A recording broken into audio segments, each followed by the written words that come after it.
Hi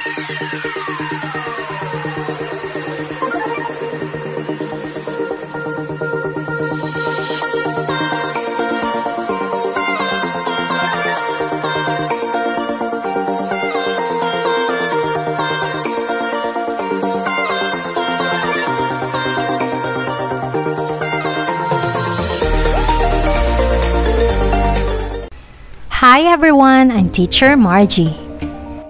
Naisagawa mo na ba ang Parents Orientation?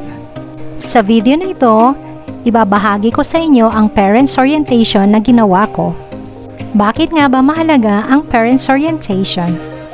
Kailangan nating i-orient ang ating parents para maibahagi sa kanila kung ano yung dapat na expect sa buong taon na pag-aaral ng kanilang mga anak.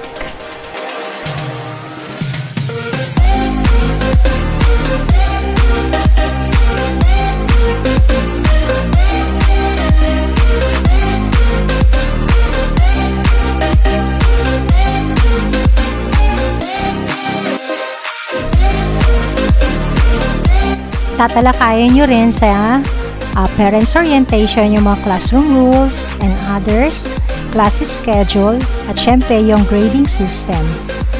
So, ito naman yung mga classroom rules sa aking advisory. Ayan, so ipapakita ko yan sa mga parents kung ano yung mga dapat at hindi dapat na gawin ng mga anak nila sa classroom or sa school.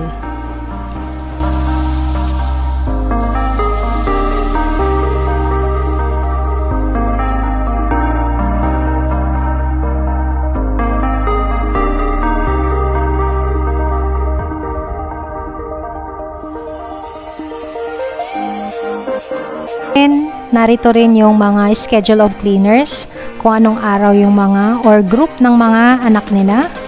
Ayan, so nakalagay dyan. Then, nakalagay din ang seat plan nila. So, kailangan may seat plan din sa classroom para hindi sila palipat-lipat ng upuan. So, yung seat plan na yan is good for the whole school year na yan.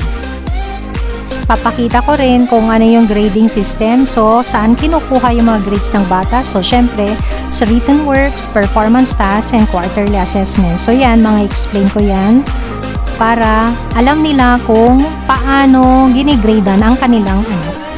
So, pinapakita ko na rin kung ano yung mga calendar of activities katulad na lang ng exam. So, from first quarter to fourth quarter. Then, kailan yung tentative date ng pictorial nila sa graduation. Ayan. Then, yung end of the school year. Ayan. So, March 31, 2026. Pinapakita ko rin kung ano yung mga awards na pwede nilang expectin na makuha ng kanilang anak. Ayan. So, yan yung sa Academic Excellence Award, sa Most Punctual at Perfect Attendance. Then, in-explain ko rin sa kanila yung mga extracurricular activities na pwede nilang salihan yung mga anak nila.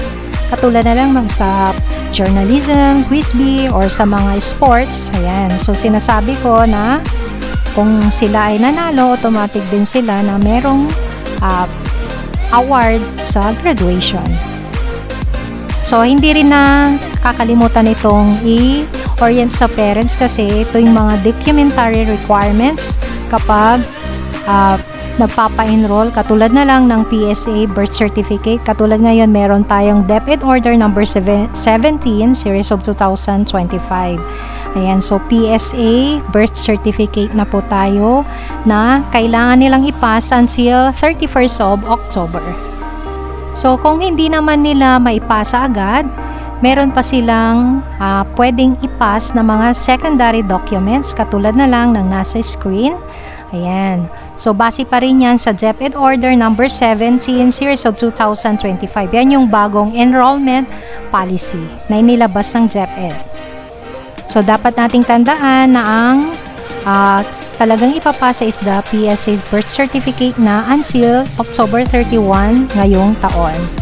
Tinatakol ko rin sa kanila yung about sa LIS or the Learners Information System para may idea sila na hindi lang sila basta-basta ini-enroll sa school, ini-enroll din natin sila online through LIS.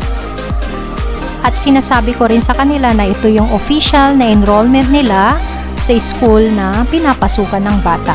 At saka nandito rin yung mga track record, history ng mga bata, kung saan sila nag-aral, kung sila ay transferred in. Ayan. So nakikita lahat dyan ng information ng bata.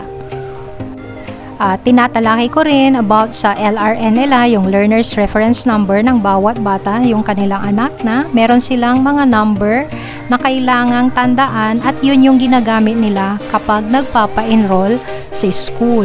Ayan, kunwari pag lilipat na sila ng school or magi-grade 7, syempre iba-ibang school na yan, so dapat tandaan yung LRN na yan. Ino-orient ko rin sa kanila yung pagta-transfer from one school to another. Kunwari may mga transferred in kayo, so kailangan ninyong i-orient yan para alam nila kung ano yung mga dapat na ipapasa ng magulang. Kaya dapat tandaan na palagi nating i-remind kapag transferred in ang isang bata, kailangan mag-pass ng card or school form 9, then the birth certificate na photocopy. Ayan. Then, eventually, pag na-enroll na sa LIS, ayan, so may request na tayo for the SF10 naman.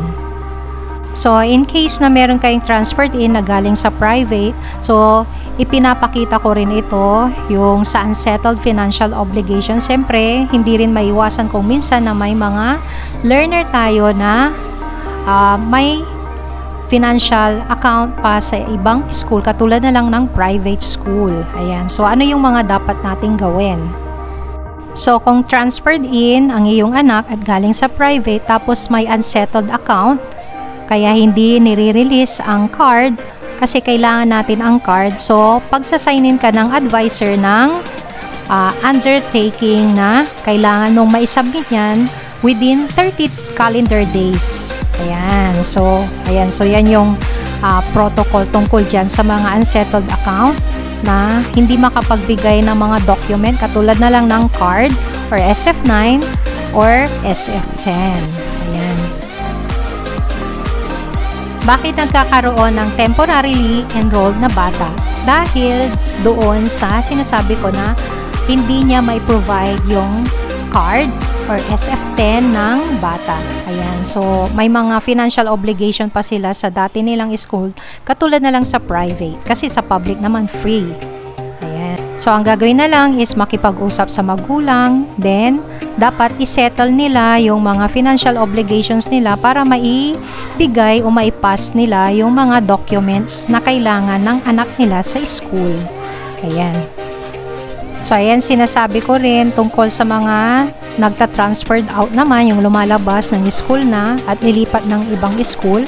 So, hindi yan basta-basta rin kasi merong system tayo na ginagawa sa LIS. Ayan, so may tagging din na nagagawa. So, ino-orient ko rin yan para may idea sila na hindi basta-basta yung transferred out. Ayan. At wag rin natin kalimutan na ang pagta-transfer is hanggang sa 3rd quarter lang ng school year according to DepEd Order number 17 series of 2025. So, first Friday of the school calendar days until the last day of the 3rd quarter ang pagta-transfer o paglilipat ng school.